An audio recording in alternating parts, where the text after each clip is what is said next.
అప్పడాలు చేసుకుందాం ఇన్స్టెంట్గా. చూడండి టక్కన ఎరుగుతుంది. ఈ పిండిలో కొంచెం పసుపు, ఇంగవ, బేకింగ్ సోడా పిండి కూడా వేసి జల్లిచ్చేద్దాం. మొత్తం అంతా కలుస్తుంది. ఉప్పు వేద్దాం. అలాగే వాము తీసుకొని ఇట్లా చేతితో నలపండి, నూనె పోయండి, కలుపుదాం. పిండి ఇలా ముద్ద రావాలి. కొంచెం కొంచెం నీళ్లు పోసుకోండి. పూరీ పిండి లాగా కలపండి. చూడండి ఉండ అదిగోండి ఎంత గట్టిగా ఉందో.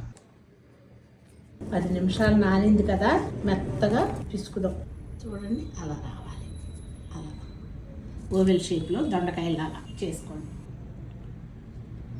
ఇట్లాగే అప్పడపూలు కూడా చేస్తారమ్మా. ఇది పిండి ఇదేనమ్మా, రౌండ్గా చుడతారు అప్పడపూలు.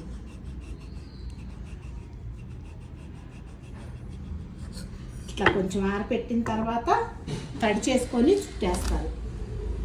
ఈ ఇన్స్టెంట్ అప్పడాలని వేసేయండి. లైట్ బ్రౌన్ కలర్ వచ్చినాయి, తీసేద్దాం.